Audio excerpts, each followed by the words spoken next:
سزا دینے کے لیے جب فوج نہیں رہے، جب عدلیہ نہیں رہے، نیائے پالیکا جس ملک میں نہ ہو، فقاہی کا جس ملک میں نہ ہو، یعنی کہیں قانون ساز ادارہ ہوتا ہے، پھر وہاں ایک عدلیہ ہوتا ہے، قانون سازی کرنے والا خطا نہ کرے، اس کی تحقیق اس کو سیدھا رکھنے کے لیے ایک عدل و انصاف کا نظام ہے جسے جوڈیشری کہتے ہیں، اور ایک ایڈمنسٹریٹو سسٹم ہے، یعنی جو قانون وہاں بنا پارلیمنٹ میں اس کو نافذ کرنے کے لیے ایک عملہ ہے، ڈی ایم ہے، ایس پی ہے، اور ایک محکمہ ہے جو اس قانون کو زمین پہ اتارے گا۔ اس سے کیا ہوتا ہے، پنچایت سطح سے لے کے ملکی سطح تک، پارلیمنٹ تک نظام چست اور درست رہتا ہے۔ بادشاہت کی ضرورت ہے، ایڈمنسٹریشن کی ضرورت ہے۔ ٹھیک اسی طرح اگر سارے لوگوں کو آزاد چھوڑ دیے جائے، ملک بے لگام ہو جائے گا، اسٹیٹ کا نظام چرمرا جائے گا، ایک گھر کے 10 لوگ 10 مالک ہو جائے، وہ گھر کا سارا نظام چوپٹ ہو جائے گا۔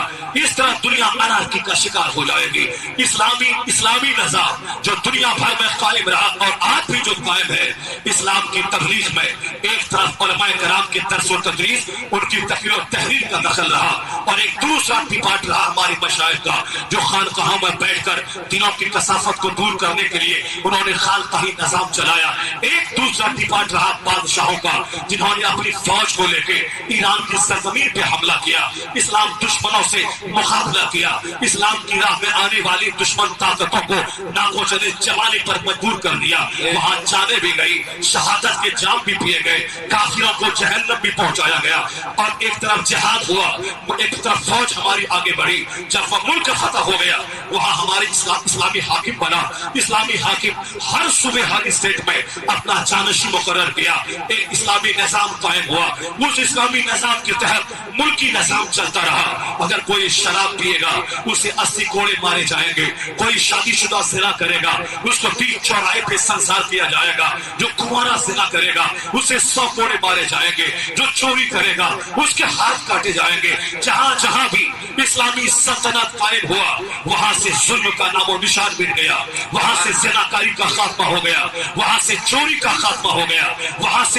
سے شراب نوشی کا خاتمہ ہو گیا۔ آج بھی اگر امریکہ سے لے کے ہندوستان تک لوگ سیریس ہے کہ ہمارے ملک سے شراب مٹ جائے، ہمارے ملک سے زنا مٹ جائے، تو آدمی جو اپنے سے قانون بنایا ہے، اس قانون میں وہ کم نہیں ہے جو ہندوستان سے بلاತ್ಕಾರ کا خاتمہ کر سکے، جو ہندوستان سے شراب نوشی کا خاتمہ کر سکے، بلکہ کمزور قانون کی وجہ سے زناکاری بڑھ رہی ہے، بلاತ್ಕಾರ بڑھ رہا ہے۔ دن کے اجالے میں ہندوستان کی راجدھانی دہلی میں لوگ زنا کر رہے ہیں، یہاں تک کہ تھانے کا داروغہ آنے والی فریادی بیٹی کے ساتھ زنا کر رہا ہے۔ اس طریقے سے جہاں تک کمزور قانون رہے گا، بلاತ್ಕಾರ کے واردات میں اضافہ ہو جائے گا۔ اگر اس کو روکنا ہے تو قانون وہی چلے گا جو مصطفیٰ نے 1400 سال پہلے دیا تھا۔ اگر کنوارا زنا کرے اسے 100 کوڑے مارے جائے، شادی شدہ زنا کرے بیچ چوراہے پہ کھڑا کر کے اس طرح پتھر مارے جائے، ان کو سزائے موت دے دی جائے، ایک مرے گا میں ہزاروں کی آبرو محفوظ ہو جائے گی۔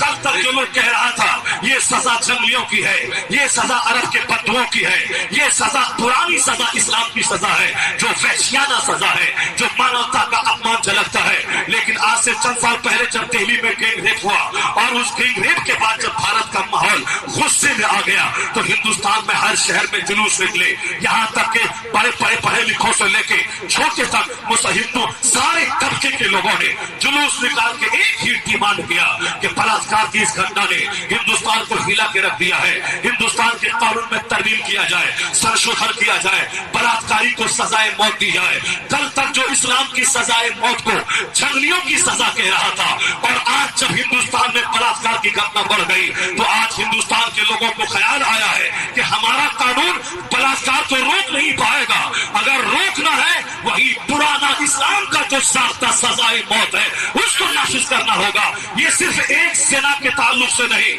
بلکہ زندگی گزارنے کے سارے نیم جو اسلام نے عطا فرمائے ہیں